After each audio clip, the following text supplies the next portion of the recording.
அனைவருக்கும் வணக்கம். இந்த வீடியோவில் பாமணி விஜயநகர அரசுகள் இந்த லெசன் தான் நம்ம பார்க்க போகிறோம். இந்த லெசன் பார்த்திங்கன்னா 11th நியூ புக் ஹிஸ்ட்ரியில் இருக்குது. புக்கு இன்சைடு கொஷின் பார்த்திங்கன்னா ஒரு 149 கொஷினும், புக் பேக் கொஷின் பார்த்திங்கன்னா ஒரு 14, டோட்டலாக ஒரு 163 கொஷின் நம்ம பார்க்க போகிறோம். லைன் பை லைன் கொஷின் நம்ம கவர் பண்ணியிருக்கோம். பாக்ஸ் கொஷின் எல்லாம் இதுக்குள்ளே வந்துடும். ப்ளஸ் புக் பேக் கொஷின் எல்லாமே நம்ம கொடுத்துருக்கோம். நீங்கள் ஸ்கூல் புக்கு படிச்சுட்டு ஒன்ஸ் ரிவிஷன் பண்ணுங்கள், தரமாக இருக்கும். லைன் பை லைன் கொஷின் இருக்கும். ஸோ வீடியோக்குள்ளே போகலாம்.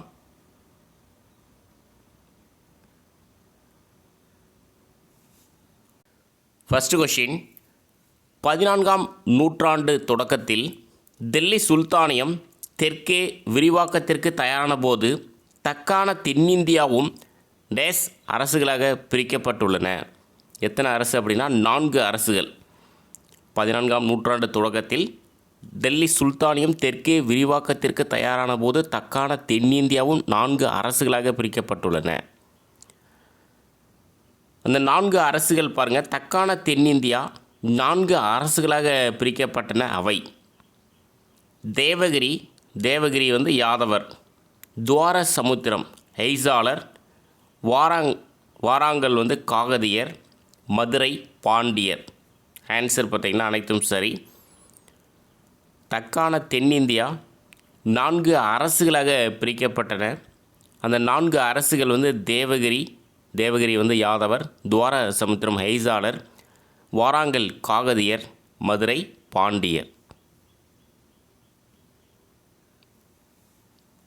மாலிகாபூரின் தென்னிந்திய படையெடுப்புகள் ஆண்டு 1304, 1310.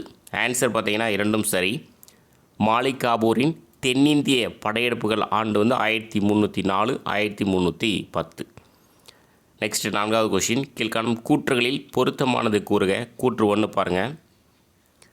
துக்ளக் அரசு வம்சம் தனது படை தளபதிகளின் மூலம் தென்னிந்திய படையெடுப்புகளை தொடர்ந்து நடத்தியவர் முகமது பின் துக்ளக்.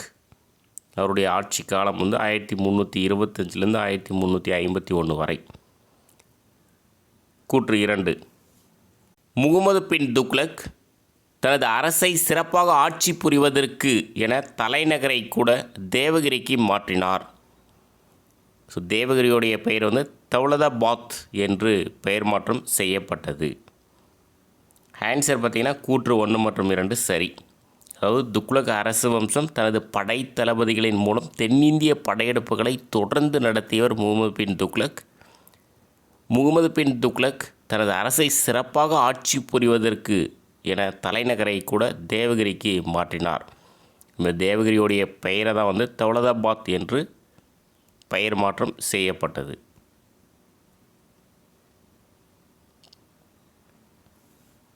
முகமது பின் துக்ளக் ஆட்சி காலம் நம்ம இப்போ தான் பார்த்தோம். 1325 1351 வரை. முகமது பின் துக்ளக்குடைய ஆட்சி காலம் 1325 1351 வரை. மதுரை சுல்தானியம் உருவான ஆண்டு 1333. மதுரை சுல்தானியம் உருவான ஆண்டு 1333. 1345 வடக்கு கர்நாடகாவில் ஜாபர் கான் தன்னை சுதந்திர அரசராக அறிவித்து கொண்டு தன் தலைநகரை தேவகிரியிலிருந்து டேஸுக்கு மாற்றினார். ஸோ எங்கே அப்படின்னா குல்பர்கா. 1345 வடக்கு கர்நாடகாவில் ஜாபர் கான் தன்னை சுதந்திர அரசராக அறிவித்து கொண்டு தன் தலைநகரை தேவகிரியிலிருந்து குல்பர்காவுக்கு மாற்றினார். பாமணி பேரரசை தோற்றுவித்தவர். ஸோ பாருங்கள், அலாவுதீன் ஹசன் பாமன் ஷா, ஹசன் கங்கு பாமினி, ஜாபர் கான் 3 பேருமே ஒருத்தர் தான். ஆன்சர் பார்த்திங்கன்னா அனைத்தும் சரியானவை. பாமணி பேரரசை தோற்றுவித்தவர் அப்படின்னா அலாவுதீன் ஹசன் பாமன் ஷா, ஹசன் கங்கு பாமினி, ஜாபர் கான் 3 பேருமே ஒருத்தர் தான். ஸோ நெக்ஸ்ட்டு 9வது கொஷின், டேசாம் ஆண்டு விஜயநகர அரசு சங்கம வம்ச சகோதரர்களான ஹரிகரர் புக்கர் ஆகியோரால் துங்கபத்ரா நதிக்கரையில் விஜயநகரை தலைநகராக கொண்டு தோற்றுவிக்கப்பட்டது? ஆன்சர் பார்த்திங்கன்னா 1336. 1336ஆம் ஆண்டு விஜயநகர அரசு சங்கம வம்ச சகோதரர்களான ஹரிஹரர் புக்கர் ஆகியோரால் துங்கபத்ரா நதிக்கரையில் விஜயநகரை தலைநகராக கொண்டு தோற்றுவிக்கப்பட்டது. அதாவது தற்போதைய அம்பி. ஸோ விஜயநகர பேரரசு தோற்றுவிக்கப்பட்ட ஆண்டு நிறைய டைம் கொஷின் கேட்டிருக்காங்க. 1336. தோற்றுவித்தவர்கள் சங்கம வம்ச சகோதரர்கள் ஹரிஹரர் புக்கர். நெக்ஸ்ட்டு 10வது கொஷின். பாமினி விஜயநகர அரசுகளுக்கு இடையிலான மோதல்கள் பற்றி எந்த மொழியில் பல குறிப்புகள் உள்ளன? எந்த மொழி அப்படின்னா பாரசீகம். பாமினி விஜயநகர அரசுகளுக்கு இடையிலான மோதல்கள் பற்றி எந்த மொழியில் பல குறிப்புகள் உள்ளன? பாரசீக மொழியில் பல குறிப்புகள் உள்ளன.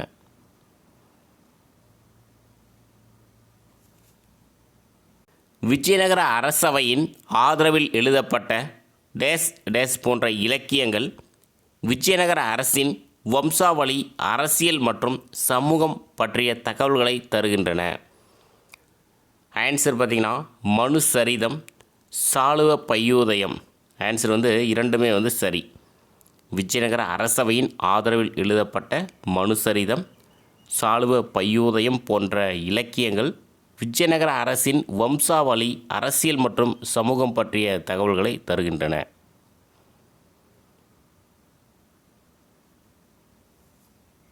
ராயவாசகமு டேஸ் மொழியில் எழுதப்பட்ட இலக்கியம். எந்த மொழி அப்படின்னா தெலுங்கு மொழியில். ராயவாசகமு தெலுங்கு மொழியில் எழுதப்பட்ட இலக்கியம். 13வது கொஷின். கிருஷ்ணதேவராயரின் கீழிருந்த நாயக்க முறை பற்றிய ஆர்வமூட்டக்கூடிய தகவல்களை தரும் இலக்கியம் இது அப்படின்னா ராயவாசகமு. ஒரு முக்கியமான கொஷின்.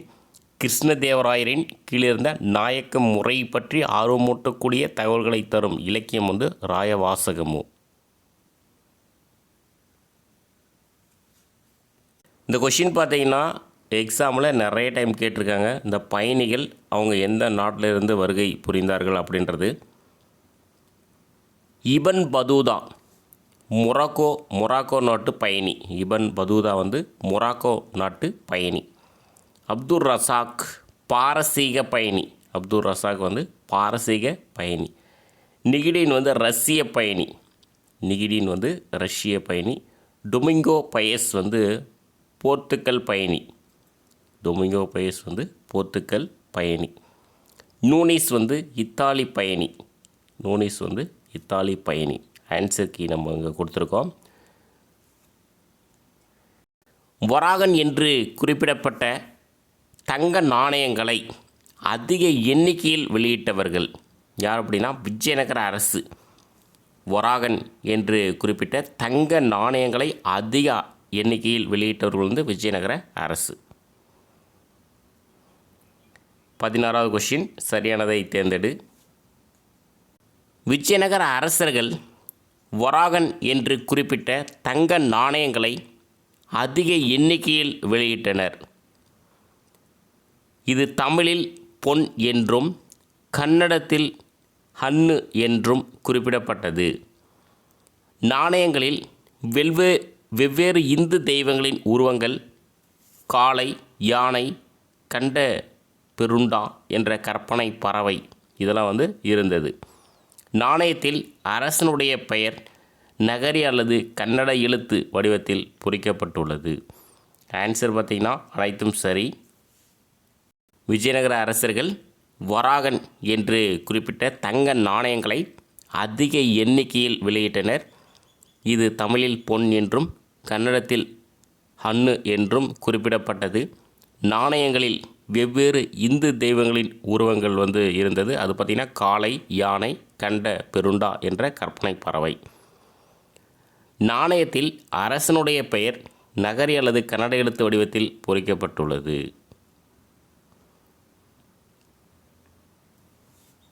கிருஷ்ணா துங்கபத்ரா நதிகளுக்கு இடைப்பட்ட வளமிக்க பகுதி எது அப்படின்னா ரெய்ச்சூர்.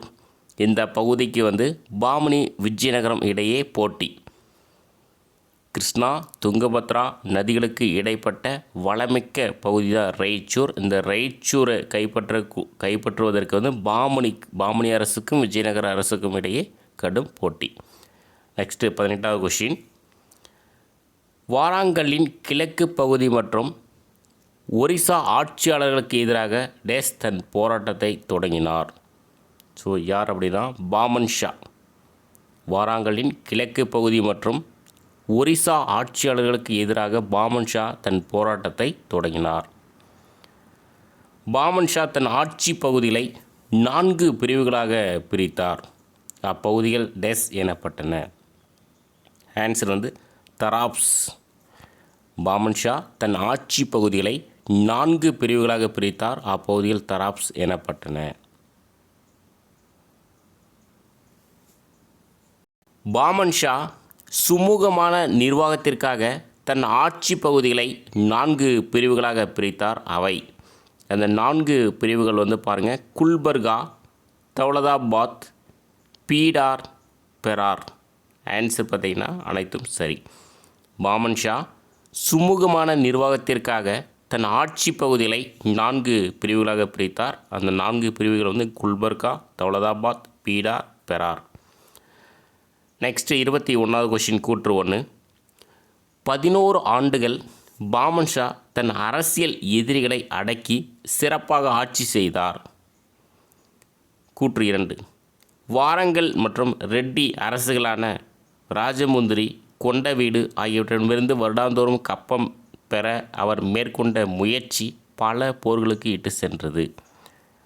ஆன்சர் பார்த்திங்கன்னா கூற்று 1 மற்றும் 2 சரி. அதாவது 11 ஆண்டுகள் பாமன் ஷா தன் அரசியல் எதிரிகளை அடக்கி சிறப்பாக ஆட்சி செய்தார். வாரங்கல் மற்றும் ரெட்டி அரசுகளான ராஜமுந்திரி, கொண்டவீடு ஆகியவற்றிடமிருந்து வருடம் தோறும் கப்பம் பெற அவர் மேற்கொண்ட முயற்சி பல போர்களுக்கு இட்டு சென்றது.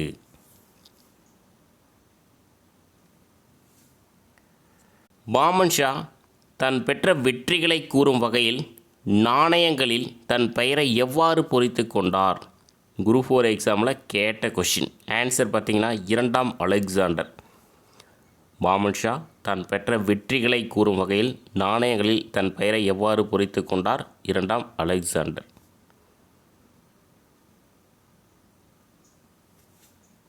பாமன் ஷாவிற்கு பின் ஆட்சிக்கு வந்தவர் யார் அப்படின்னா முதலாம் முகமது.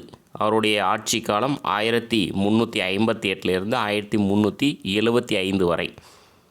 பாமன் ஷாவிற்கு பின் ஆட்சிக்கு வந்தவர் முதலாம் முகமது. முதலாம் முகமது 1363ஆம் ஆண்டு வாரங்கல் மீது படையெடுத்து கைப்பற்றியவை எது அப்படின்னா கோல்கொண்டா. முதலாம் முகமது 1363ஆம் ஆண்டு வாரங்கல் மீது படையெடுத்து கைப்பற்றியது பார்த்திங்கன்னா கோல்கொண்டா. 25வது கொஷின் கூற்று 1. கோல்கொண்டா கோட்டை முதலாம் முகமது வசமானது. அங்கிருந்த கருவூலங்கள், இரத்தின கற்கள் பாமணி அரசின் வசமாயின. கூற்று 2. அங்கிருந்த இரத்தின சிம்மாசனம் பாமணி அரசின் சிம்மாசனமாயிற்று. ஆன்சர் பார்த்திங்கன்னா ரெண்டுமே சரி. கூற்று 1 மற்றும் 2 சரி. கோல்கொண்டா கோட்டை முதலாம் முகமது வசமானது. அங்கிருந்த கருவூலங்கள், இரத்தின கற்கள் பாமணி அரசின் வசமாயின. அங்கிருந்த இரத்தின சிம்மாசனம் பாமணி அரசின் சிம்மாசனம் ஆயிற்று. நெக்ஸ்ட் 26. ஆகாய நீல வண்ணத்தில் உள்ள இரத்தின கற்களால் இழைக்கப்பட்ட அரியணை பாரசீக அரசர்களின் ஒரு சிம்மாசனமாக இருந்தது என குறிப்பிட்டவர் யார் அப்படின்னா பிர்தௌசி. எந்த நூல் அப்படின்னா ஷா நாமா என்ற நூலில் வந்து குறிப்பிட்டிருக்காரு. ஆகாய நீல வண்ணத்தில் உள்ள இரத்தின கற்களால் இழைக்கப்பட்ட அரியணை பாரசீக அரசர்களின் ஒரு சிம்மாசனமாக இருந்தது என குறிப்பிட்டவர் வந்து பிர்தௌசி.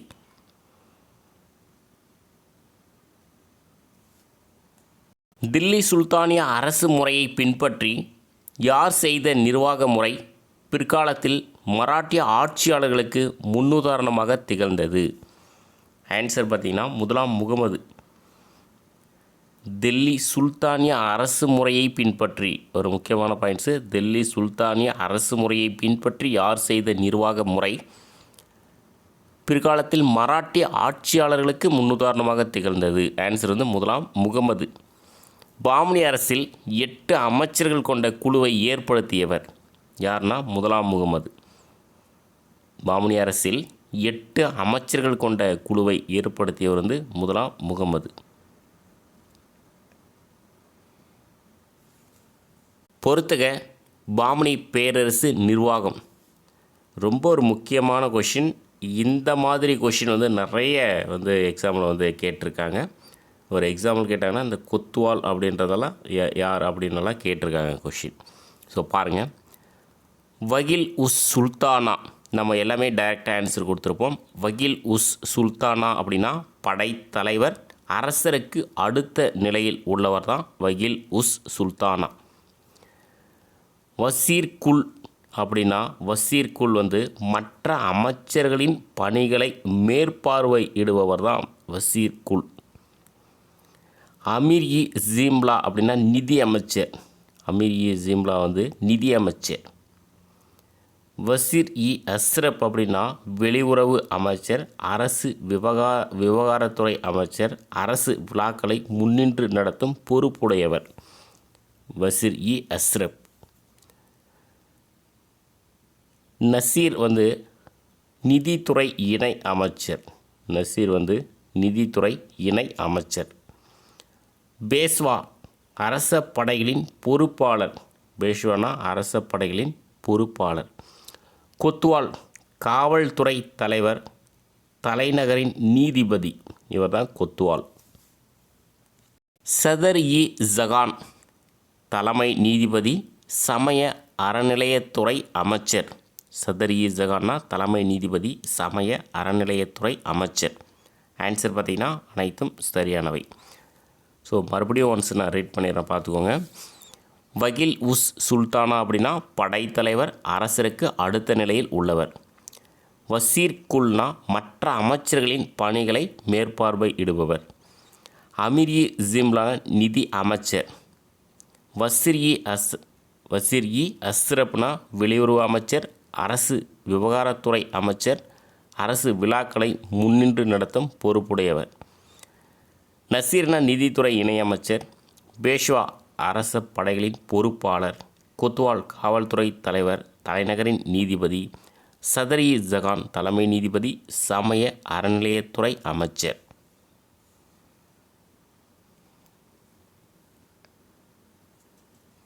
பொருத்தமான விடையை தருக. ஒரு 2 பாயிண்ட்ஸ் இருக்குது, பார்க்கலாம்.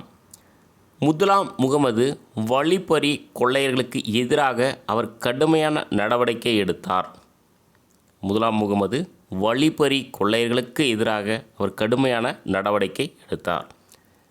நிறுவனம் மற்றும் புவியியல் ரீதியில் முகமது ஷா ஏற்படுத்திய ஒருங்கிணைப்பே அவர் அரசுக்கு திடமான அடித்தளத்தை உருவாக்கியது. நிறுவனம் மற்றும் புவியியல் ரீதியில் முகமது ஷா ஏற்படுத்திய ஒருங்கிணைப்பே அவர் அரசுக்கு திடமான அடித்தளத்தை உருவாக்கியது. ஆன்சர் பார்த்திங்கன்னா அனைத்தும் சரியானவை. 31வது கொஷின். குல்பர்காவில் 2 மசூதிகளை எழுப்பியவர். ஆன்சர் பார்த்திங்கன்னா முதலாம் முகமது. இதில் ஒரு மசூதி 1367ஆம் ஆண்டு முழுமையாக கட்டி முடிக்கப்பட்டது. குல்பர்காவில் 2 மசூதிகளை எழுப்பியவர் யாருன்னா முதலாம் முகமது. அதில் ஒரு மசூதி வந்து 1367ஆம் ஆண்டு முழுமையாக கட்டி முடிக்கப்பட்டது. முகமது கவான் யாருடைய ஆட்சி காலத்தில் சிறந்த அமைச்சராக விளங்கினார்? ஆன்சர் பார்த்திங்கன்னா 3ஆம் முகமது. முகமது கவான் யாருடைய ஆட்சி காலத்தில் சிறந்த அமைச்சராக விளங்கினார்? 3ஆம் முகமது. இந்த முகமது கவானை பற்றிலாம் எக்ஸாமில் கொஷின் கேட்டிருக்காங்க. Next 33வது question. பாரசீகத்தில் பிறந்த டேஸ் புகழ்பெற்ற இஸ்லாமிய சமய வல்லுநராகவும் பாரசீக மொழியில் கணிதத்தில் புலமை பெற்றவராகவும் விளங்கினார். யார் அப்படின்னா முகமது கவான். பாரசீகத்தில் பிறந்த முகமது கவான் புகழ்பெற்ற இஸ்லாமிய சமய வல்லுநராகவும் பாரசீக மொழியில் கணிதத்தில் புலமை பெற்றவராகவும் விளங்கினார். பீடாரில் ஒரு மதராசாவை நிறுவியவர் யார்னா முகமது கவான். அந்த மதராசாவில் இருக்கக்கூடிய நூலகத்தில் 3000 கையெழுத்து நூல்கள் இருந்தன. பீடாரில் ஒரு மதராசாவை நிறுவியவர் யார் அப்படின்னா முகமது கவான். அதில் 3000 அந்த நூலகத்தில் 3000 கையெழுத்து நூல்கள் இருந்தன. முகமது கவான் எந்தெந்த மன்னர்களுக்கு எதிராக வெற்றிகரமாக போரை நடத்தினார்? ஆன்சர் பார்த்திங்கன்னா கொங்கணம், ஒரிசா, விஜயநகர மன்னர்கள். ஆன்சர் பார்த்திங்கன்னா அனைத்தும் சரி. முகமது கவான் எந்தெந்த மன்னர்களுக்கு எதிராக வெற்றிகரமாக போரை நடத்தினார்? கொங்கணம், ஒரிசா, விஜயநகர மன்னர்கள். பாரசீக வேதியியல் வல்லுநர்களின் வழிகாட்டுதலின் அடிப்படையில் வெடிமருந்தை பயன்படுத்தியவர். ரொம்ப முக்கியமான கொஸ்டின், எக்ஸாமில் கேட்டிருக்காங்க. ஆன்சர் வந்து முகமது கவான். பாரசீக வேதியியல் வல்லுநர்களின் வழிகாட்டுதலின் அடிப்படையில் வெடிமருந்தை பயன்படுத்தியவர் முகமது கவான். நெக்ஸ்ட்டு 37 கூற்று 1. மாகாண ஆளுநர்களின் அதிகாரத்தை கட்டுப்படுத்தி சிறப்பான ஆட்சி அமைப்புக்கு கவான் அடித்தளமிட்டார். மாகாண ஆளுநர்களின் அதிகாரத்தை கட்டுப்படுத்தி சிறப்பான ஆட்சி அமைப்புக்கு கவான் அடித்தளமிட்டார். கூற்று 2. பாமனி அரசை நிர்வகிக்க வசதியாக நாட்டை 8 மாகாணங்களாக பிரித்தார். யார்? முகமது கவான். ஆன்சர் பார்த்திங்கன்னா ரெண்டுமே சரி. கூற்று 1 மட்டும் 2 சரி. பாமனி அரசை நிர்வகிக்க வசதியாக நாட்டை 8 மாகாணங்களாக பிரித்தார் முகமது கவான். பாமனி அரசு காலத்தில் தக்காணத்தில் சேர்ந்தவர்கள் இடையே எந்த 2 பிரிவுகள் உண்டாயின? தக்காண முஸ்லிம்கள், வெளிநாட்டிலிருந்து வந்த முஸ்லிம்கள். ஆன்சர் பார்த்திங்கன்னா அனைத்தும் சரி, அதாவது ஏபி இரண்டும் சரி. பாமனி அரசு காலத்தில் தக்காணத்தில் சேர்ந்தவர்களிடையே எந்த 2 பிரிவுகள் உண்டாயின? தக்காண முஸ்லிம்கள், வெளிநாட்டிலிருந்து வந்த முஸ்லிம்கள். 39வது கொஷின், கீழ்காணும் கூற்றுகளில் பொருத்தமானது கூறுக. மொத்தமாக ஒரு 4 பாயிண்ட்ஸ் இருக்குது, பார்க்கலாம். கவான் சுல்தானுக்கு எதிராக சதி செய்கிறார் எனும் போலி கடிதத்தை தயாரித்து சுல்தானின் கைகளில் கிடைக்குமாறு செய்தனர். கவான் சுல்தானுக்கு எதிராக சதி செய்கிறார் எனும் போலி கடிதத்தை தயாரித்து சுல்தானின் கைகளில் கிடைக்குமாறு செய்தனர். கவான் தன் மீது ஆதிக்கம் செலுத்துவதாக எண்ணிய சுல்தான் அவர் மீது அதிருப்தி கொண்டார். கவான் தன் மீது ஆதிக்கம் செலுத்துவதாக எண்ணிய சுல்தான் அவர் மீது அதிருப்தி கொண்டார். அரசனுக்கு எதிராக செயல்பட்டதாக கவான் கொல்லப்பட்டார். அரசனுக்கு எதிராக செயல்பட்டதாக கவான் கொல்லப்பட்டார். சுல்தான் 3ஆம் முகமதுவின் ஆட்சி வீழ்ச்சிக்கு கவானின் மறைவு காரணமாயிற்று. சுல்தான் 3ஆம் முகமதுவின் ஆட்சி வீழ்ச்சிக்கு கவானின் மறைவு காரணமாயிற்று. ஆன்சர் பார்த்திங்கன்னா 4மே வந்து சரி, ஆப்ஷன் பி.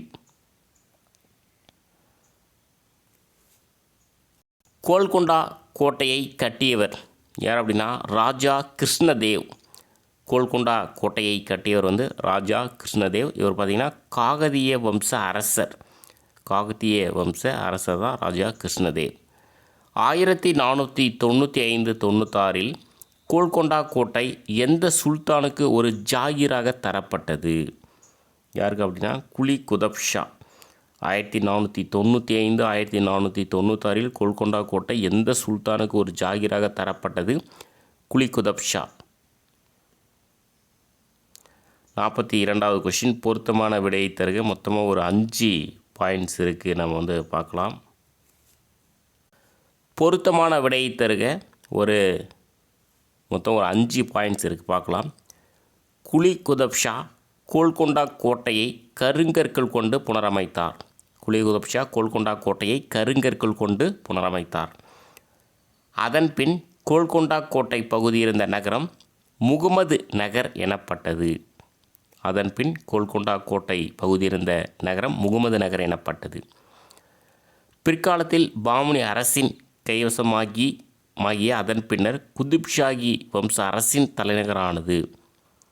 பிற்காலத்தில் பாமனி அரசின் கைவசமாகி அதன் பின்னர் குதுப்ஷாகி வம்ச அரசின் தலைநகரானது. குதுப்ஷாகி வம்சத்தின் 5வது சுல்தானான முகமது குலி குதுப் ஷா காலத்தில் கம்பீரமான கோட்டையாக கோல்கொண்டா கோட்டை திகழ்ந்தது. குதுப்ஷாகி வம்சத்தின் 5வது சுல்தானான முகமது குலிப் குதுப் ஷா காலத்தில் கம்பீரமான கோட்டையாக கோல்கொண்டா கோட்டை திகழ்ந்தது. பாமனி சுல்தானியத்தின் வீழ்ச்சிக்கு பின் இந்நகரம் வளர்ச்சியடைந்தது. பாமனி சுல்தானியத்தின் வீழ்ச்சிக்கு பின் இந்நகரம் வளர்ச்சியடைந்தது. ஆன்சர் பார்த்திங்கன்னா ஆப்ஷன் பி, அதாவது 5மே சரி.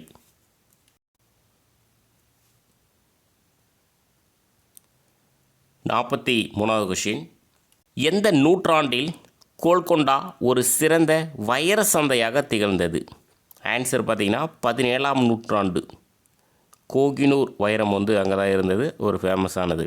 எந்த நூற்றாண்டில் கோல்கொண்டா ஒரு சிறந்த வைர சந்தையாக திகழ்ந்தது? 17ஆம் நூற்றாண்டு. 44 பாருங்கள். கோல்கொண்டா கோட்டை பற்றிய தகவல்களில் சரியானது.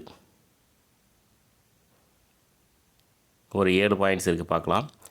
ஹைதராபாத்தில் 11 கிலோமீட்டர் தூரத்தில் உள்ளது. இது கோல்கொண்டா பார்த்திங்கன்னா ஹைதராபாத்திலிருந்து 11 கிலோமீட்டர் தூரத்தில் உள்ளது. 120 மீட்டர் உயரத்தில் மலை மீது அமைந்துள்ளது. இந்த கோல்கொண்டா கோட்டை 120 மீட்டர் உயரத்தில் மலை மீது அமைந்துள்ளது. ஒளி அம்ச அடிப்படையில் சிறந்த கட்டிடக்கலையின் அம்சமாகும். ஒரு முக்கியமான பாயிண்ட்ஸ் இது. ஒளி அம்ச அடிப்படையில் சிறந்த கட்டிடக்கலையின் அம்சமாகும். இக்கோட்டையில் குதுப்ஷாகின் கல்லறையும் உள்ளது. இந்த கோல்கொண்டா கோட்டையில் குதுப்ஷாகின் கல்லறையும் உள்ளது. இக்கோட்டையின் உயர்ந்த பகுதி பால ஈசார் என்று அழைக்கப்படுகிறது. இந்த கோல்கொண்டா கோட்டையோட உயர்ந்த பகுதி பால ஈசார் என்று அழைக்கப்படுகிறது. நுழைவாயில் பகுதி பதோதர் வாஷா அல்லது வெற்றி நுழைவாயில் என்று அழைக்கப்படுகிறது. இந்த கோல்கொண்டா கோட்டையுடைய நுழைவாயில் பகுதி பதோதர் வாசா அல்லது வெற்றி நுழைவாயில் என்று அழைக்கப்படுகிறது. 4 சிறிய கோட்டைகள் உள்ளன. இந்த கோல்கொண்டா கோட்டையில் 4 சிறிய கோட்டைகள் உள்ளன.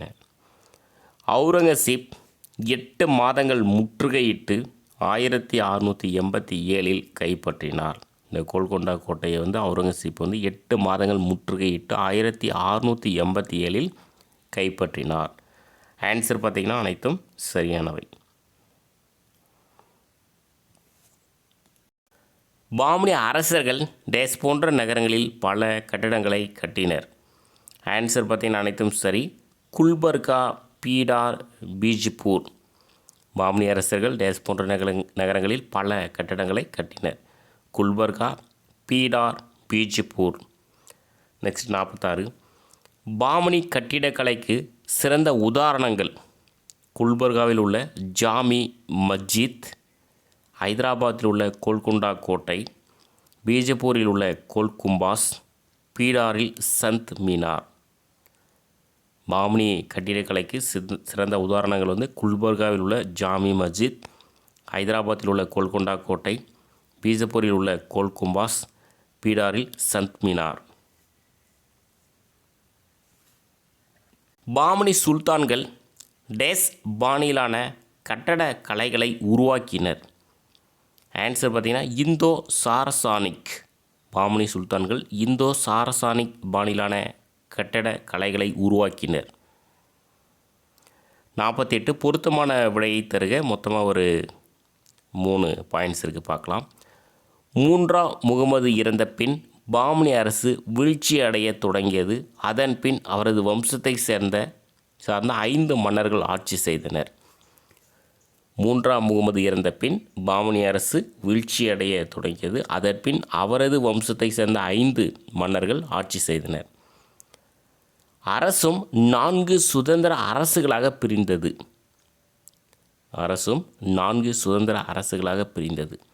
அந்த 4 சுதந்திர அரசுகள் தான் பாருங்கள், பீஜப்பூர், அகமது நகர், பெரார், கோல்கொண்டா. அதன் பின் 5ஆவதாக பீடார் உருவாக்கப்பட்டது.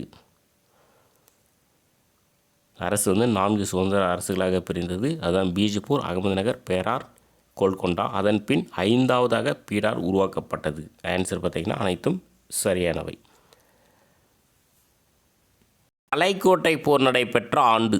எக்ஸாமில் நிறைய டைம் கொஷின் கேட்டிருக்காங்க. 1565 தலைக்கோட்டை போர் நடைபெற்ற ஆண்டு 1565. 50வது கொஷின், பாமனியின் 5 அரசுகள் இணைந்து விஜயநகரை எதிர்த்து போரில் சந்தித்தன. இந்த போர் எவ்வாறு அழைக்கப்படுகிறது? இது ரொம்ப முக்கியமான கொஷின். ரெண்டுமே ஒன்று தான், மேலே இருக்கிறது இது ரெண்டுமே. அதான் தலைக்கோட்டை போர். அந்த போரை ராட்சசி தங்கடி போர் அப்படின்னு சொல்லுவாங்க. ஆன்சர் பார்த்திங்கன்னா ஏபி சரியானவை. தலைக்கோட்டை போர் அல்லது ராட்சசி தங்கடி போர். இப்போ தலைக்கோட்டை போர் பார்த்திங்கன்னா பாமனின் 5 அரசுகள் இணைந்து தான் விஜயநகர அரசை எதிர்த்து போரில் சந்திக்கிறாங்க. ஆண்டு 1565. எக்ஸாம்பிளாக கொஷின் கேட்டிருக்காங்க.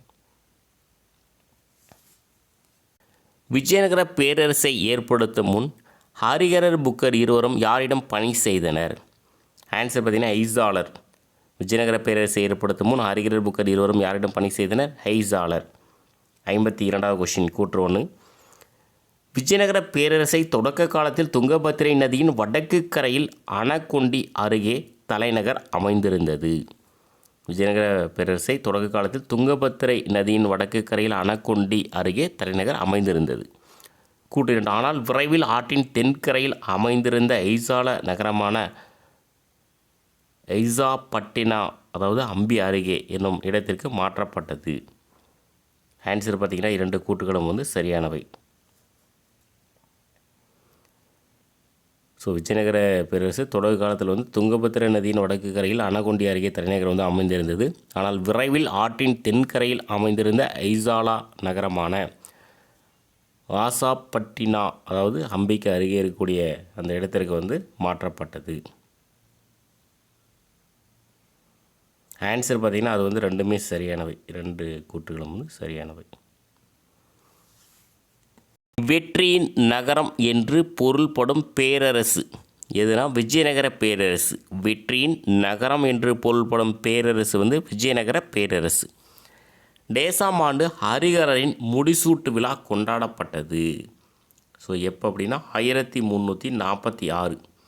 1346ஆம் ஆண்டு ஹரிஹரரின் முடிசூட்டு விழா கொண்டாடப்பட்டது.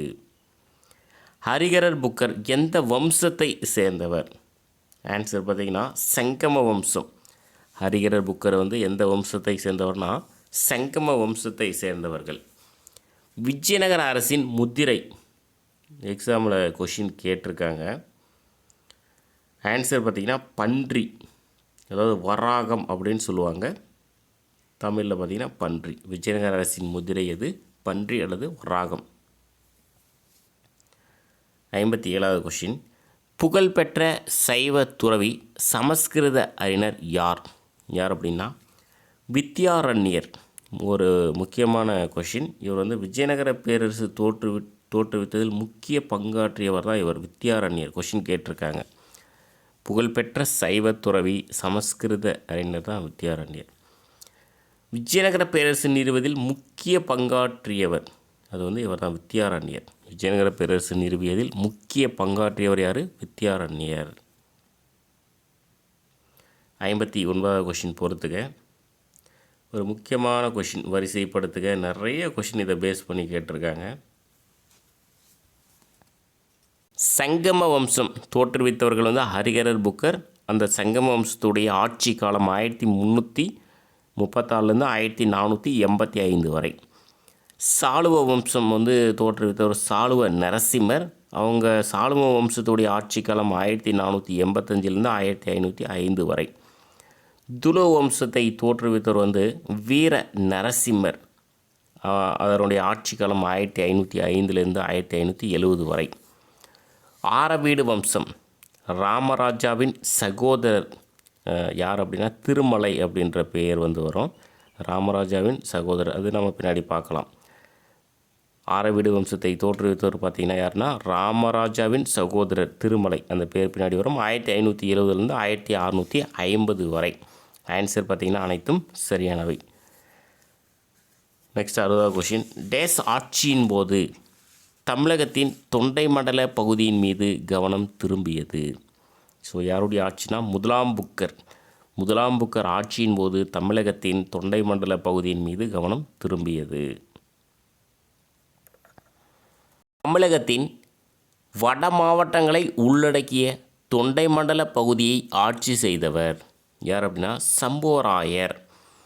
தமிழகத்தின் வட மாவட்டங்களை உள்ளடக்கிய தொண்டை மண்டல பகுதியை ஆட்சி செய்தவர் யாருன்னா சம்புவராயர்.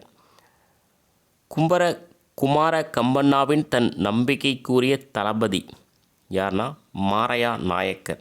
குமார கம்பண்ணாவின் தன் நம்பிக்கைக்குரிய தளபதியானா மாரையா நாயக்கர். மதுரை சுல்தான் ஆட்சி முடிவுக்கு வந்த ஆண்டு எப்போனா 1370. மதுரை சுல்தான் ஆட்சி முடிவுக்கு வந்த ஆண்டு 1370. மதுரை சுல்தானிய ஆட்சியை முடிவுக்கு கொண்டு வந்த பெருமை வந்து யாரை சாரும்? ஆன்சர் பார்த்தீங்கன்னா குமார கம்பண்ணா. மதுரை சுல்தானிய ஆட்சியை முடிவுக்கு கொண்டு வந்த பெருமை யாரை சாரும்? குமார கம்பண்ணா. குமார கம்பண்ணாவின் மனைவி கங்காதேவி மதுரா விஜயம் என்ற நூலை எந்த மொழியில் எழுதினார்? எந்த மொழி அப்படின்னா சமஸ்கிருதம். குமார கம்பண்ணாவின் மனைவி கங்காதேவி மதுரா விஜயம் என்ற நூலை எந்த மொழியில் எழுதினார்? சமஸ்கிருத மொழியில் எழுதினார்.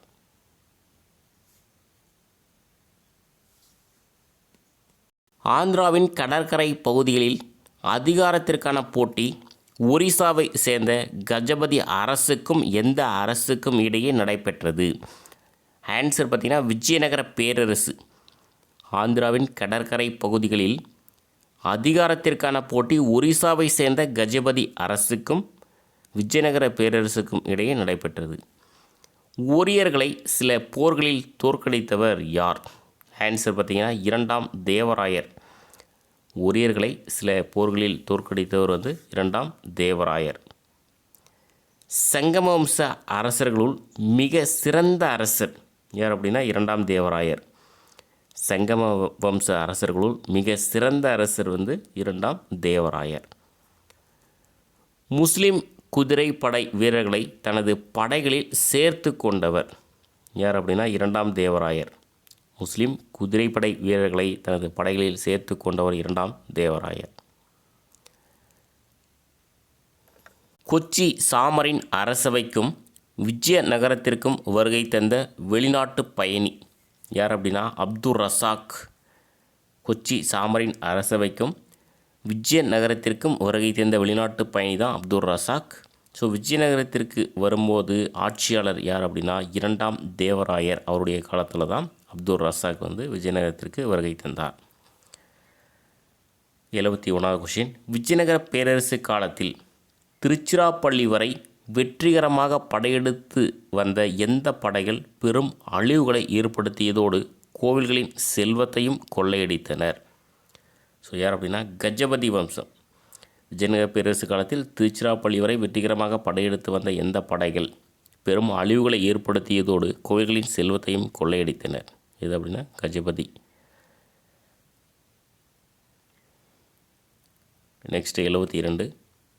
கஜபதிகளிடமிருந்து நாட்டை காத்து ஆந்திர கடற்கரை பகுதிகளை மீட்டவர் யார் அப்படின்னா சாளுவ நரசிம்மர். கஜபதிகளிடமிருந்து நாட்டை காத்து ஆந்திர கடற்கரை பகுதிகளை மீட்டவர் சாளுவ நரசிம்மர். சாளுவ வம்சத்தின் ஆட்சியை தொடங்கி வைத்தவர் யார் அப்படின்னா சாளுவ நரசிம்மர். சாளுவ வம்சத்தின் ஆட்சியை தொடங்கி வைத்தவர் வந்து சாளுவ நரசிம்மர். சாளுவ நரசிம்மரின் தளபதி யார் அப்படின்னா நரச நாயக்கர். சாளுவ நரசிம்மரின் தளபதி யார்னா நரச நாயக்கர். 1505 துலு வம்சத்தின் ஆட்சியை தொடங்கி வைத்தவர் யார் அப்படின்னா வீர நரசிம்மர். 1505 துலு வம்சத்தின் ஆட்சியை தொடங்கி வைத்தவர் வந்து வீர நரசிம்மர். வீர நரசிம்மர் துலு வம்சத்தை தொடங்கி வைத்தார். இவருடைய தம்பி யார் அப்படின்னா அவர் தான் வந்து கிருஷ்ணதேவராயர். நிறைய கொஷின் கிருஷ்ணதேவராயரை பற்றி கொஷின் கேட்டிருக்காங்க. வீர நரசிம்மர் துலு வம்சத்தை தொடங்கி வைத்தார். இவருடைய தம்பி யார் அப்படின்னா கிருஷ்ணதேவராயர். கிருஷ்ணதேவராயர் ஆட்சி காலம், இதுவே ஒரு கொஷினாக கேட்டிருக்காங்க. 1509 1529 வரை. கிருஷ்ணதேவராயருடைய ஆட்சி காலம் 1509 1529 வரை.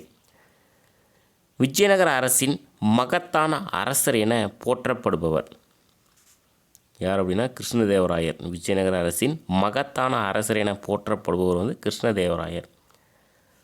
உம்மத்தூர் குறுநில மன்னனை தோற்கடித்து பணியை செய்தவர், அதுவும் கிருஷ்ணதேவராயர். உம்மத்தூர் குறுநில மன்னனை தோற்கடித்து பணியை செய்தவர் கிருஷ்ணதேவராயர்.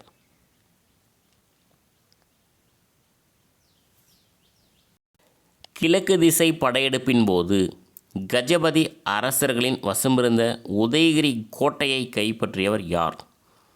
ஆன்சர் கிருஷ்ணதேவராயர்.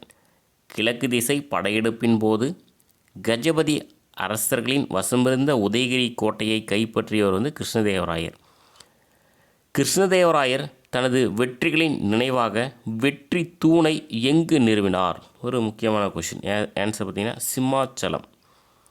கிருஷ்ணதேவராயர் தனது வெற்றிகளின் நினைவாக வெற்றி தூணை எங்கு நிறுவினார்? சிம்மாச்சலம். கிருஷ்ணதேவராயர் ஆட்சி காலத்தில் விஜயநகர பேரரசுக்கு இராணுவ உதவிகளை அளித்தவர்கள். எக்ஸாமில் கேட்ட கொஷின். ஆன்சர் பார்த்திங்கன்னா போர்த்துகீசியர்கள். கிருஷ்ணதேவராயர் ஆட்சி காலத்தில் விஜயநகர பேரரசுக்கு இராணுவ உதவிகளை அளித்தவர்கள் போர்த்துகீசியர்கள். யார் ஆட்சி காலத்தில் போர்த்துகீசியர்கள் பத்கல் என்ற இடத்தில் கோட்டையை கட்டிக்கொள்ளும் உரிமையை பெற்றனர்? யாருடைய ஆட்சி காலத்தில் அப்படின்னா கிருஷ்ணதேவராயருடைய ஆட்சி காலத்தில் போர்த்துகீசியர்கள் பத்கல் என்னும் இடத்தில் கோட்டையை கட்டிக்கொள்ளும் உரிமையை பெற்றனர்.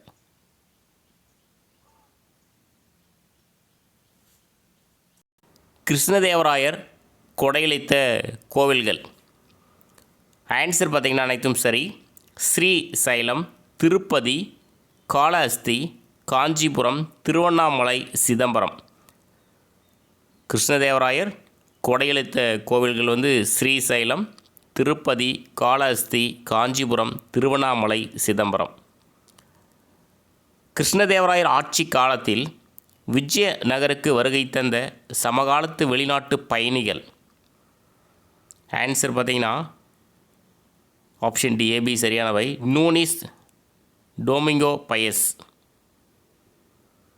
கிருஷ்ணதேவராயர் ஆட்சி காலத்தில் விஜயநகருக்கு வருகை தந்த சமகாலத்து வெளிநாட்டு பயணிகள் நூனிஸ், டொமிங்கோ பயஸ்.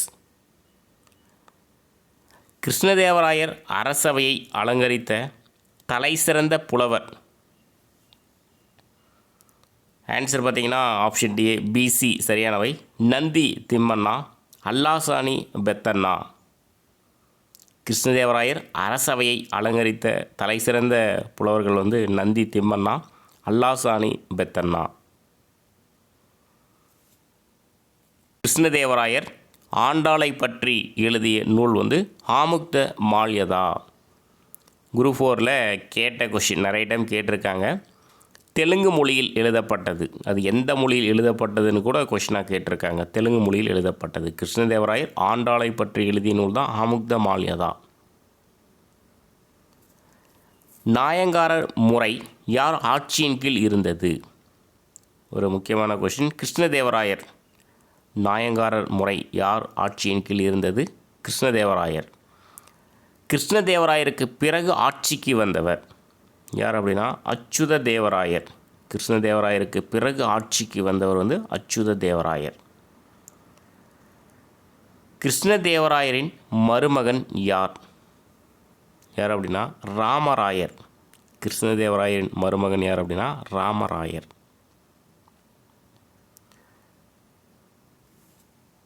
யார் போர்த்துகீசியரோடு ஒப்பந்தம் மேற்கொண்டதன் மூலம் பீஜப்பூர் அரசருக்கு குதிரைகள் அனுப்பப்படுவதை நிறுத்தினார்?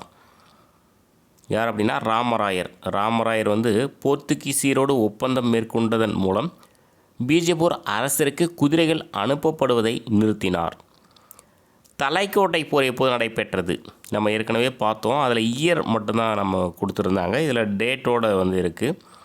ஜனவரி 23, 1565. தலைக்கோட்டை போர் நடைபெற்றது வந்து ஜனவரி 23, 1565. தலைக்கோட்டை போரில் விஜயநகர படை பிரிவுக்கு தலைமையேற்றவர் யார் அப்படின்னா ராமராயர். தலைக்கோட்டை போரில் விஜயநகர படை பிரிவுக்கு தலைமையேற்றவர் யார்? ராமராயர். இந்த தலைக்கோட்டை போரை வந்து ராட்சசி தங்கடி போர் அப்படின்னும் சொல்லுவாங்க. தலைக்கோட்டை போர் பற்றி சரியானது ஒரு 3 பாயிண்ட்ஸ் இருக்குது, பார்க்கலாம். போரின் இறுதி கட்டத்தில் விஜயநகரம் தோல்வி அடைந்தது. ராமராயர் கைது செய்யப்பட்டு உடனடியாக கொல்லப்பட்டார். பொதுவாக தலைக்கோட்டை போர் விஜயநகர அரசின் முடிவின் அடையாளமாக கருதப்படுகிறது. ஆன்சர் பார்த்திங்கன்னா அனைத்தும் சரியானவை. அதாவது தலைக்கோட்டை போரின் இறுதி கட்டத்தில் வந்து விஜயநகரம் தோல்வியடைந்தது. ராமராயர் கைது செய்யப்பட்டு உடனடியாக கொல்லப்பட்டார். பொதுவாக தலைக்கோட்டை போர் விஜயநகர அரசின் முடிவின் அடையாளமாக கருதப்படுகிறது. எந்த அரசர் அவருடைய வீரர்களும் பெனுகொண்டாவுக்கு தப்பி சென்றனர் யார் அப்படின்னா சதாசிவராயர். சதாசிவராயரும் அவருடைய வீரர்களும் பெனுகொண்டாவுக்கு தப்பி சென்றனர். ராமராயரின் சகோதரர் யார்? ராமராயருடைய சகோதரர் தான் திருமலை. இவர் தான் வந்து ஆரவீடு வம்சத்தின் ஆட்சியை வந்து தொடங்கி வைத்தவர். ராமராயரின் சகோதரர் தான் திருமலை. 1570 ஆரவீடு வம்சத்தின் ஆட்சியை தொடங்கி வைத்தவர் யார் அப்படின்னா திருமலை. 1570 ஆரவீடு வம்சத்தின் ஆட்சியை தொடங்கி வைத்தவர் திருமலை. 98வது கொஷின் பொறுத்துக, ஒரு முக்கியமான கொஷின். விஜயநகர நிர்வாகம் மகா பிரதானி அப்படின்னா முதலமைச்சர். மகா பிரதானினா முதலமைச்சர். தளவாய்னா தளபதி. அடைப்பம்னா தனி உதவியாளர். வாசல் அரண்மனை பாதுகாவலர். ராயசம் அப்படின்னா செயலர் அல்லது கணக்கர். காரியகர்த்தா அப்படின்னா செயல் முகவர். ஆன்சர் வந்து அனைத்தும் சரியானவை. நெக்ஸ்ட்டு 99வது கொஷின். சரியானதை தேர்ந்தெடு. ஒரு 2 பாயிண்ட்ஸ் இருக்குது, பார்க்கலாம். ராஜ்யா எனும் மண்டலங்களாக நாடு பிரிக்கப்பட்டு ஒவ்வொரு ராஜ்யத்திற்கும் ஒரு பிரதானி நியமிக்கப்பட்டார். ராஜ்யா எனும் மண்டலங்களாக நாடு பிரிக்கப்பட்டு ஒவ்வொரு ராஜ்யத்திற்கும் ஒரு பிரதானி நியமிக்கப்பட்டார். 1400 தமிழக பகுதிகளில் சந்திரகிரி, படைவீடு, வழுதலம்பட்டு, திருச்சிராப்பள்ளி, திருவாரூர் என 5 ராஜ்யங்கள் இருந்தன. 1400 தமிழக பகுதிகளில் சந்திரகிரி, படைவீடு, வழுதலம்பட்டு, திருச்சிராப்பள்ளி, திருவாரூர் என 5 ராஜ்யங்கள் இருந்தன. ஆன்சர் பார்த்திங்கன்னா இரண்டும் சரி. 100வது கொஷின் கூற்று 1. ஒவ்வொரு ராஜ்யமும் நாடு, சீமை, ஸ்தலம், கம்பனா எனும் சிறிய நிர்வாக பிரிவுகளாக பிரிக்கப்பட்டிருந்தன. ஒவ்வொரு ராஜ்யமும் நாடு, சீமை, ஸ்தலம், கம்பனா எனும் சிறிய நிர்வாக பிரிவுகளாக பிரிக்கப்பட்டிருந்தன. கூற்று 2.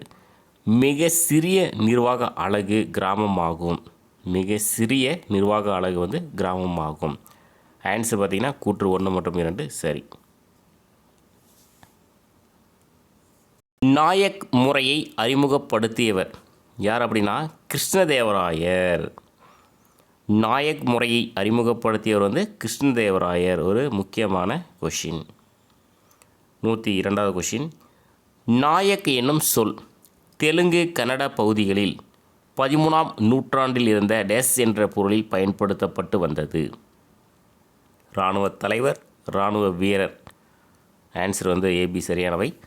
நாயக் என்னும் சொல் தெலுங்கு, கன்னட பகுதிகளில் 13ஆம் நூற்றாண்டில் இருந்த இராணுவ தலைவர், இராணுவ வீரர் என்ற பொருளில் பயன்படுத்தப்பட்டு வந்தது. 103. ஹிக்தா என்பது டேஸ் பின்பற்றிய நில வருவாய் முறையாகும். ஹிக்தா என்பது பார்த்திங்கன்னா டெல்லி சுல்தான்கள் பின்பற்றிய நில வருவாய் முறை தான் வந்து ஹிக்தா. பொறுத்துக. ஸோ எல்லாமே டைரெக்டாக கொடுத்துருக்கோம். நாயக் கட்டணம் என்பது தமிழ். நாயக் தானம் என்பது கன்னடம். நாயன் கரமு அப்படின்றது தெலுங்கு. நாயன் கரமு என்பது தெலுங்கு. ஆன்சர் பார்த்திங்கன்னா அனைத்தும் சரியானவை. நாயக் கட்டணம் தமிழ், நாயக் தானம் வந்து கன்னடம், நாயன் கரமு வந்து தெலுங்கு. நாயக் முறை யாரின் ஆட்சியின் போது நிறுவன வடிவம் பெற்றது? ஆன்சர் பார்த்திங்கன்னா ஏபி சரியானவை. கிருஷ்ணதேவராயர், அச்சுத தேவராயர். நாயக் முறை வந்து கிருஷ்ணதேவராயர், அச்சுத தேவராயர் ஆட்சியின் போது நிறுவன வடிவம் பெற்றது.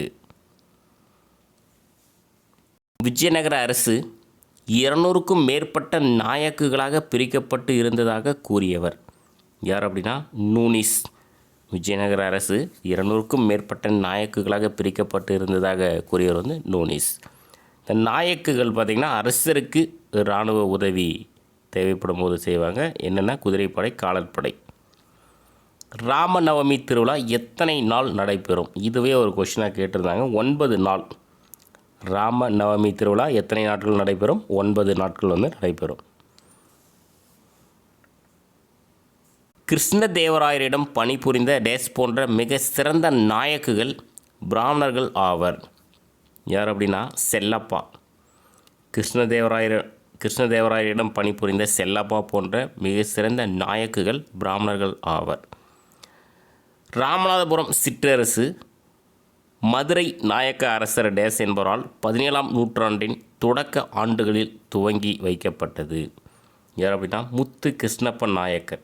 ராமநாதபுரம் சிற்றரசு வந்து மதுரை நாயக்க அரசர் முத்து கிருஷ்ணப்ப நாயக்கர் என்பவரால் 17ஆம் நூற்றாண்டின் தொடக்க ஆண்டுகளில் துவங்கி வைக்கப்பட்டது. ராமேஸ்வரம் கோவில் டேஸ் என்பவரின் பாதுகாப்பின் கீழ் இருந்தது யாருடையனா உடையான் சேதுபதி. ராமேஸ்வரம் கோவில் வந்து உடையான் சேதுபதி என்பவரின் பாதுகாப்பின் கீழ் இருந்தது. மதுரை மற்றும் தஞ்சாவூர் நாயக்க அரசர்களின் இடையில் அமைந்திருந்த ஒரு சிறிய சிற்றரசு எது அப்படின்னா புதுக்கோட்டை. மதுரை மற்றும் தஞ்சாவூர் நாயக்க அரசர்களின் இடையில் அமைந்திருந்த ஒரு சிறிய சிற்றரசு வந்து புதுக்கோட்டை. 112வது கொஷின். கீழ்கண்ட கூற்றுகளில் எது சரியானது? கூற்று 1. விஜயநகர காலத்தில் இந்நாயக்குகள் நாயக் தானம் எனப்பட்ட தங்களின் பகுதிகள் உற்பத்தியை கட்டுப்படுத்தினர். விஜயநகர காலத்தில் இந்நாயக்குகள் நாயக் தானம் எனப்பட்ட தங்களின் பகுதிகள் உற்பத்தியை கட்டுப்படுத்தினர். கூற்று 2. பேட்டை எனும் வணிக மையங்களை நிறுவினர். பேட்டை எனும் வணிக மையங்களை நிறுவினர். ஆன்சர் பார்த்திங்கன்னா 1 மற்றும் 2 சரியானது. டேஸ் நூற்றாண்டு பெரும் நாயக்க அரசர்களின் நூற்றாண்டாகும். ஆன்சர் பார்த்திங்கன்னா 17ஆம் நூற்றாண்டு. 17ஆம் நூற்றாண்டு பெரும் நாயக்க அரசர்களின் நூற்றாண்டாகும். நெக்ஸ்ட்டு 114. 16ஆம் நூற்றாண்டில் நாயக்க நிர்வாக முறையில் நாயக்குகள் டேஸ் போன்ற கைவினை தொழில்கள் வளர்ப்பதற்காக அவ்வப்போது வரி சலுகை வழங்கினர். ஆன்சர் பார்த்திங்கன்னா நெசவு. 16ஆம் நூற்றாண்டில் நாயக்க நிர்வாக முறையில் நாயக்குகள் நெசவு போன்ற கைவினை தொழில்கள் வளர்ப்பதற்காக அவ்வப்போது வரி சலுகை வழங்கினர். நெக்ஸ்ட் 115. பொருத்தமான விடை எழுதுக. ஒரு 2 பாயிண்ட்ஸ் இருக்குது. இது வந்து பி, இது வந்து பின்னு சேஞ்ச் பண்ணிக்கலாம். கிருஷ்ணதேவராயரின் காலத்தில் இலக்கியம் வளர்ச்சியின் உச்சத்தை எட்டியது. கிருஷ்ணதேவராயரின் காலத்தில் இலக்கியம் வளர்ச்சியின் உச்சத்தை எட்டியது. கலை மற்றும் இலக்கியத்தின் சிறந்த புரவலராக இருந்த கிருஷ்ணதேவராயர் ஆந்திர போஜா என்று அழைக்கப்பட்டார். ஒரு முக்கியமான கொஷின். கலை மற்றும் இலக்கியத்தின் சிறந்த புரவலராக இருந்த கிருஷ்ணதேவராயர் ஆந்திர போஜா என்று அழைக்கப்பட்டார். ஆன்சர் பார்த்திங்கன்னா ஏபி சரியானவை. விஜயநகர காலத்தில் வாழ்ந்த சிறந்த டேஸ் அறிஞரான சயானா வேதங்கள் குறித்த விளக்க உரைகளை எழுதினார். ஆன்சர் பார்த்திங்கன்னா சமஸ்கிருதம். விஜயநகர காலத்தில் வாழ்ந்த சிறந்த சமஸ்கிருத அறிஞரான சயானா வேதங்கள் குறித்த விளக்க உரைகளை எழுதினார். சயானா டேஸிடம் அமைச்சராக இருந்தவர் யார்கிட்ட அப்படின்னா இரண்டாம்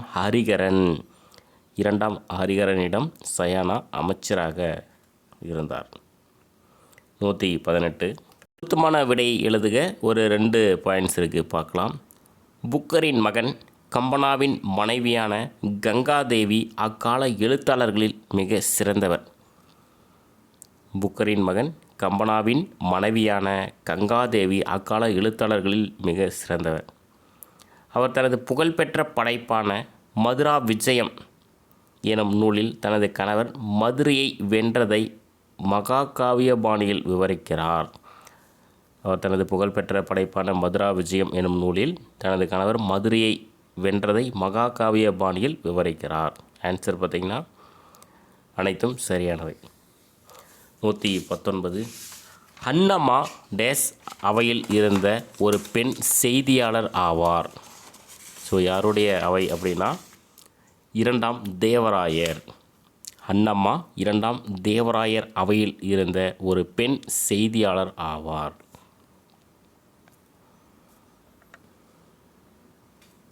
கூற்று 1. கிருஷ்ணதேவராயர் தமிழ் அறிஞர்களை ஆதரித்தார். சைவ வைணவ மற்றும் சமண சமய தமிழ் அறிஞர்கள் ஊக்குவிக்கப்பட்டனர். கூற்று 2. திருமலை நாதரும் அவர் மகன் பரஞ்சோதியாரும் அக்காலத்தில் நன்கு அறியப்பட்ட அறிஞர்கள் ஆவார். ஆன்சர் பார்த்திங்கன்னா 1 மற்றும் 2 சரியானது. கிருஷ்ணதேவராயர் தமிழ் அறிஞர்களை ஆதரித்தார். சைவ வைணவ மற்றும் சமண சமய தமிழ் அறிஞர்கள் ஊக்குவிக்கப்பட்டனர். திருமலை நாதரும் அவர் மகன் பரஞ்சோதியாரும் அக்காலத்தில் நன்கு அறியப்பட்ட அறிஞர்கள் ஆவர். ஆன்சர் வந்து 2மே சரியானவை. திருமலை நாதரால் எழுதப்பட்ட நூல் சிதம்பர புராணம், சொக்கநாதர் உலா. ஆன்சர் பார்த்திங்கன்னா ஏபி சரியானவை. திருமலை நாதரால் எழுதப்பட்ட நூல் வந்து சிதம்பர புராணம், சொக்கநாதர் உலா. டேஸ் பாகவத புராணத்தை தமிழில் மொழிபெயர்த்தார். ஆன்சர் பார்த்திங்கன்னா சேவிச் புதவர். சேவிச் புதவர் வந்து பாகவத புராணத்தை தமிழில் மொழிபெயர்த்தார். 123. கூற்று 1. நச்சனா சோமநாதா வடமொழி தெலுங்கு ஆகிய 2 மொழியிலும் புலமை பெற்ற அறிஞராக இருந்தார். நச்சனா சோமநாதா வடமொழி தெலுங்கு ஆகிய 2 மொழியிலும் புலமை பெற்ற அறிஞராக இருந்தார். கூற்று 2.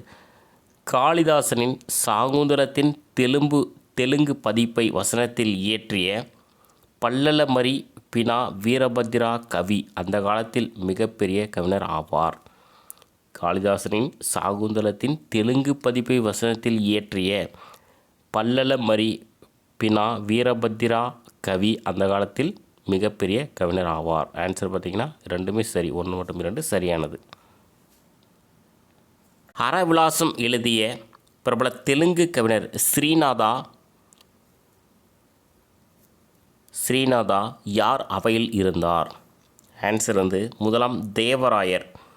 அறவிலாசம் எழுதிய பிரபல தெலுங்கு கவிஞர் ஸ்ரீநாதா யார் அவையில் இருந்தார்? 1ஆம் தேவராயர் அவையில் இருந்தார். கிருஷ்ணதேவராயர் பற்றி சரியானது. அபினவா போஜா என்று அழைக்கப்பட்டார். ஒரு முக்கியமான கொஷின். ஆந்திர போஜாவும் பார்த்துட்டோம், அபினவ போஜா 2மே கிருஷ்ணதேவராயர். 8 சிறந்த தெலுங்கு கவிஞர்கள் அவரது அவையை அலங்கரித்தனர். ஆன்சர் பார்த்திங்கன்னா ஏபி சரியானவை. கிருஷ்ணதேவராயர் வந்து அபினவா போஜா என்று அழைக்கப்பட்டார். 8 சிறந்த தெலுங்கு கவிஞர்கள் அவரது அவையை அலங்கரித்தனர். அந்த 8 சிறந்த கவிஞர்கள் யார் யார் அப்படின்றது பாருங்கள். இந்த 8 சிறந்த கவிஞர்களை வந்து அஷ்டதிக்கஜங்கள் அப்படின்னு வந்து சொல்லுவாங்க. இதெல்லாம் கொஷினாகவே கேட்டிருக்காங்க. யாருடைய அவையில் வந்து 8 அறிஞர்கள் வந்து அஷ்டதிக்கஜங்கள் என்று அழைக்கப்பட்டனர் அப்படின்னா கிருஷ்ணதேவராயர்.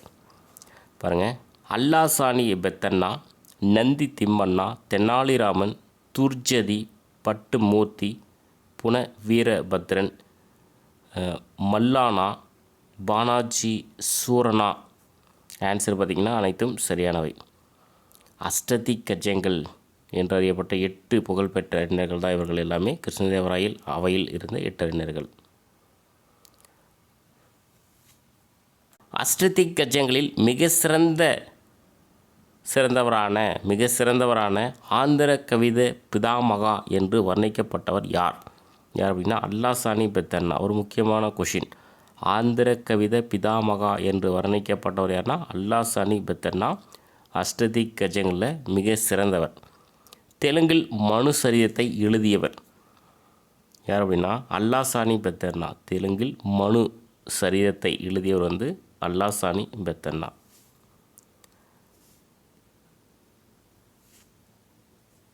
கிருஷ்ணதேவராயரின் அவையில் இருந்த டேஸ் மிகவும் பிரபலமான அறிஞர் மற்றும் நகைச்சுவையாளர் ஆவார் யார் அப்படின்னா தெனாலிராமன். கிருஷ்ணதேவராயரின் அவையில் இருந்த டேஸ் மிகவும் பிரபலமான அறிஞர் மற்றும் நகைச்சுவையாளர் ஆவார் யார்னா தெனாலிராமன். பாண்டுரங்க மகாத்மியம் என்ற நூலின் ஆசிரியர் யார்னா தெனாலிராமன். பாண்டுரங்க மகாத்மியம் என்ற நூலின் ஆசிரியர் வந்து தெனாலிராமன். 131 கூற்று 1. கிருஷ்ணதேவராயர் தெலுங்கில் ஆமுக்த மால்யதா எனும் நூலை எழுதினார். இதுதான் கேட்ட கொஷின். அதாவது எந்த மொழின்றதும் தெரிஞ்சுக்கணும். இது பெரியாழ்வாரின் மகள் கோதை தேவி அதாவது ஆண்டாள் கதையோடு தொடர்புடையது. ஆன்சர் பார்த்திங்கன்னா ரெண்டுமே சரி, 1 மற்றும் 2 சரியானது. கிருஷ்ணதேவராயர் தெலுங்கில் ஆமுக்த மால்யதா எனும் நூலை எழுதினார். இது பெரியாழ்வாரின் மகள் கோதை தேவி, அதாவது கோதை தேவி தான் ஆண்டாள் கதையோடு தொடர்புடையது. உஷா பரிணயம் மற்றும் ஜாம்பவதி கல்யாணம் ஆகியவை யாரின் புகழ்பெற்ற வடமொழி படைப்புகள் யார் அப்படின்னா கிருஷ்ணதேவராயர். உஷா பரிணயம் மற்றும் ஜாம்பவதி கல்யாணம் ஆகியவை யாரின் புகழ்பெற்ற வடமொழி படைப்புகள் கிருஷ்ணதேவராயர். யாரின் ஆட்சி தெலுங்கு மொழி இலக்கியத்தின் செவ்வியல் காலகட்டமாக கருதப்படுகிறது? கிருஷ்ணதேவராயர். கிருஷ்ணதேவராயருடைய ஆட்சி தான் வந்து தெலுங்கு மொழி இலக்கியத்தின் செவ்வியல் காலகட்டமாக கருதப்படுகிறது. ஆந்திர பிதாமகா என்று போற்றப்படுபவர் யார்? கிருஷ்ணதேவராயர். ஆந்திர பிதாமகா என்று போற்றப்படுபவர் வந்து கிருஷ்ணதேவராயர். ஆந்திர கவித பிதாமகா என்று வர்ணிக்கப்பட்டவர் வந்து அல்லாசானி பெத்தர்னா. ஆந்திர கவித பிதாமகா என்று அழைக்கப்பட்டவர் வந்து அல்லாசானி பெத்தர்னா. இதே வந்து ஆந்திர பிதாமகா என்று போற்றப்படுவர் வந்து கிருஷ்ணதேவராயர். ஆந்திர போஜா, அபிநய போஜா இதெல்லாம் பார்த்தீங்கன்னா கிருஷ்ணதேவராயர். டேஸ் என்பவர் பசவ புராணத்தை கன்னட மொழியில் மொழிபெயர்த்தார். ஸோ யார் அப்படின்னா பீமா கவி. ஆப்ஷன் பி, பீமா கவி என்பவர் பசவ புராணத்தை கன்னட மொழியில் மொழிபெயர்த்தார். கர்நாடக வித்ய விலாசா என்ற பட்டத்தை பெற்றிருந்தவர் யார் அப்படின்னா 2ஆம் ஹரிகரன். கர்நாடக வித்ய விலாசா என்ற பட்டத்தை பெற்றிருந்தவர் வந்து 2ஆம் ஹரிகரன். ராமாயணத்தின் கன்னட பதிப்பை உருவாக்கியவர். ராமாயணத்தின் கன்னட பதிப்பை உருவாக்கியவர் என்ன? குமாரவேல்மிகி. குமாரவேல்மிகி. ராமாயணத்தின் கன்னட பதிப்பை உருவாக்கியவர் யார்? குமாரவேல்மிகி. திராவிட பாணி எனப்படும் புதிய கட்டடக்கலை ஒன்றை உருவாக்கியவர்கள் யார்னா விஜயநகர அரசர்கள். திராவிட பாணி எனப்படும் புதிய கட்டடக்கலை ஒன்றை உருவாக்கியவர்கள் வந்து விஜயநகர அரசர்கள். விஜயநகர காலத்தில் கல்யாண மண்டபத்திற்கு சிறந்த எடுத்துக்காட்டு பாருங்க. வேலூர் மற்றும் காஞ்சிபுரத்தில் உள்ள வரதராஜ சுவாமி கோவில், ஏகம்பரநாதர் கோவில், திருச்சிராப்பள்ளியில் உள்ள ஜம்புகேஸ்வரர் கோயில். ஸோ இதெல்லாம் பார்த்திங்கன்னா விஜயநகர காலத்தில் கல்யாண மண்டபத்திற்கு சிறந்த எடுத்துக்காட்டாக இருக்கக்கூடியது. ஆன்சர் பார்த்திங்கன்னா அனைத்தும் சரியானவை. பொருத்தமான விடையை எழுதுக. ஒரு 3 பாயிண்ட்ஸ் இருக்குது, பார்க்கலாம். விஜயநகர ஆட்சியாளர்களால் கட்டப்பட்ட தென்னிந்திய கோவில்களின் தனித்துவமான அம்சமான கோபுரங்கள் என்றழைக்கப்பட்ட உயரமான நுழைவாயில்கள் ஆகும். விஜயநகர ஆட்சியாளர்களால் கட்டப்பட்ட தென்னிந்திய கோவில்களின் தனித்துவமான அம்சமான கோபுரங்கள் என்றழைக்கப்பட்ட உயரமான நுழைவாயில்கள் ஆகும். திருவண்ணாமலை மற்றும் சிதம்பரத்தில் உள்ள ராய கோபுரங்கள் விஜயநகரின் புகழ்பெற்ற சகாப்தத்தை பேசுகின்றன. திருவண்ணாமலை மற்றும் சிதம்பரத்தில் உள்ள ராய கோபுரங்கள் விஜயநகரின் புகழ்பெற்ற சகாப்தத்தை பேசுகின்றன. பிற்காலத்தில் நாயக்கர் ஆட்சியாளர்களால் தொடரப்பட்டன. இந்த கோபுரங்கள் வந்து பிற்காலத்தில் நாயக்கர் ஆட்சியாளர்களால் தொடரப்பட்டன. ஆன்சர் பார்த்திங்கன்னா மூணுமே சரி. 1, 2 மற்றும் 3 சரியானது. 141. கூற்று 1. விஜயநகரத்தின் மிக சிறந்த கோயில்கள் உலக பாரம்பரிய நகரமான ஹம்பியில் உள்ளன. விஜயநகரத்தின் மிக சிறந்த கோயில்கள் உலக பாரம்பரிய நகரமான ஹம்பியில் உள்ளன. கூற்று 2. விஜயநகர ஆட்சியாளர்களின் கட்டடக்கலை சாதனைகள் மற்றும் ஹம்பியின் ஈடுபாடுகள் ஆகியவற்றை வெளிநாட்டு பயணிகளான நிக்கோலோ கோண்டி மற்றும் அப்துல் ரசாக் ஆகியோரின் குறிப்புகளிலிருந்து நாம் அறிய முடிகிறது. ஆன்சர் பார்த்திங்கன்னா 1 மற்றும் 2 சரியானது. விஜயநகரத்தின் மிக சிறந்த கோயில்கள் உலக பாரம்பரிய நகரமான ஹம்பியில் உள்ளன. விஜயநகர ஆட்சியாளர்களின் கட்டிடக்கலை சாதனைகள் மற்றும் ஹம்பியின் ஈடுபாடுகள் ஆகியவற்றை வெளிநாட்டு பயணிகளான நிக்கோலோ கோண்டி மற்றும் அப்துல் ரசாக் ஆகியோரின் குறிப்புகளிலிருந்து நாம் அறிய முடிகிறது. கூற்று 1. கிருஷ்ணதேவராயர் ஒரு சிறந்த கட்டிடக்கலை நிபுணர் ஆவார். கூற்று 2. அவர் தனது தாயார் நாகம்பாவின் நினைவாக நாகலாபுரம் என்ற நகரை நிறுவினார். ஒரு முக்கியமான கொஸ்டின் எக்ஸாம்பிள் கேட்டிருக்காங்க. ஆன்சர் பார்த்திங்கன்னா 1 மற்றும் 2 சரி. அவர் தனது தாயார் நாகம்பாவின் நினைவாக நாகலாபுரம் என்ற நகரை நிறுவினார். எங்கன்னா விஜயநகருக்கு அருகில். யார் ஆட்சியில் கட்டப்பட்டது அசாரா கோவில்? யாருடைய ஆட்சினா கிருஷ்ணதேவராயர் ஆட்சியில் கட்டப்பட்டது தான் அசாரா கோவில்.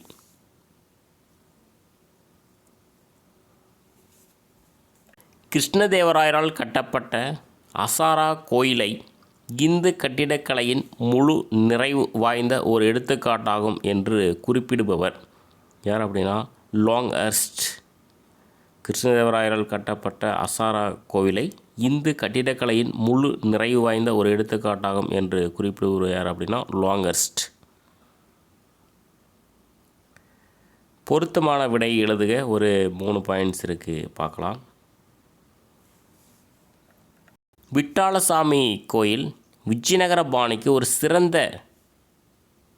எடுத்துக்காட்டு எனலாம். விட்டாலசாமி கோயில் விஜயநகர பாணிக்கு ஒரு சிறந்த எடுத்துக்காட்டு எனலாம். பெர்குசன் என்பவர் இது கட்டிடக்கலை பாணி மிகுந்த பேரருடன் முன்னேறியதன் முழு எல்லையை காட்டுகிறது என்கிறார். விட்டாலசாமி கோயில் உள்ள சப்தஸ்வர இசை தூண்கள் மற்றும் கல் தேர் ஆகியவை கட்டிடக்கலையின் சில அதிசயங்களாகும். விட்டாலசாமி கோயிலில் உள்ள சப்தஸ்வர இசைத்தூண்கள் மற்றும் கல் தேர் ஆகியவை கட்டிடக்கலையின் சில அதிசயங்கள் ஆகும். ஆன்சர் பார்த்திங்கன்னா அனைத்தும் சரியானவை. எங்குள்ள ஓவியங்கள் விஜயநகர ஓவியர்களின் தனி சிறப்பை வெளிப்படுத்துகின்றன? ஏன்னா வீரபத்ர கோயில், லெபாக்ஷி கோயில். ஆன்சர் பார்த்திங்கன்னா ஏபி சரியானவை.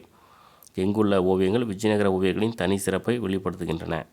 வீரபத்திர கோயில், லெபாக்ஷி கோயில். எங்கு காணப்படும் தசாவதார காட்சிகள் மற்றும் கிரிஜா கல்யாணம் போன்ற சுவர் ஓவியங்கள் அழகிய கலை மாதிரிகள் ஆகும்? எங்கே அப்படின்னா விருபாக்ஷா கோயில். எங்கு காணப்படும் தசாவதார காட்சிகள் மற்றும் கிரிஜா கல்யாணம் போன்ற சுவர் ஓவியங்கள் அழகிய கலை மாதிரிகளாகும்? விருபாக்ஷா கோயில். 148. கீழ்கண்டவற்றுள் எவை சரியானவை? ஒரு 7 பாயிண்ட்ஸ் இருக்குது, அப்படியே பாருங்கள். இதெல்லாம் முக்கியமான பாயிண்ட்ஸ்லாம் ஒரு இடத்துல வச்சுருக்கோம்.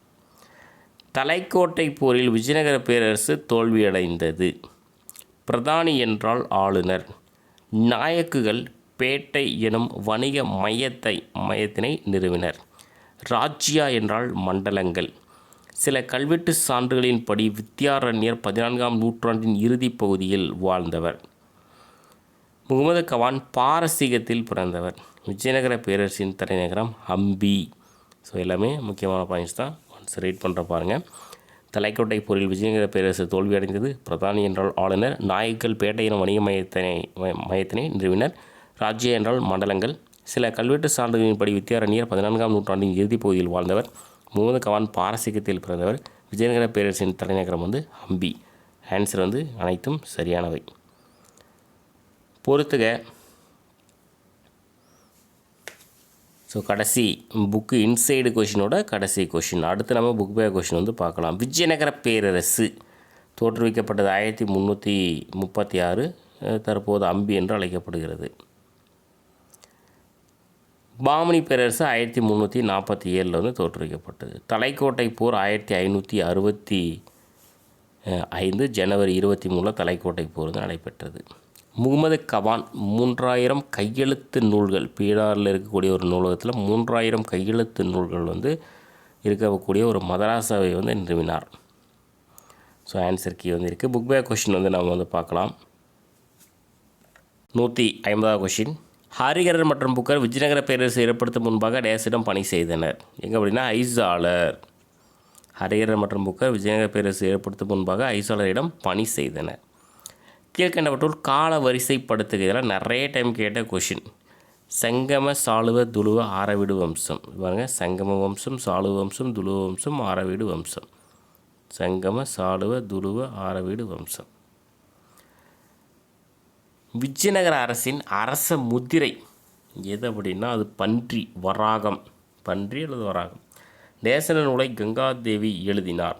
எது அப்படின்னா மதுரா விஜயம். மதுரா விஜயம் என்ற நூலை வந்து கங்காதேவி எழுதினார். சங்கம வம்சத்தின் மிக சிறந்த ஆட்சியாளராக கருதப்படுபவர் அப்படின்னா 2ஆம் தேவராயர். சங்கம வம்சத்தின் சிறந்த ஆட்சியாளராக கருதப்படுபவர் வந்து 2ஆம் தேவராயர்.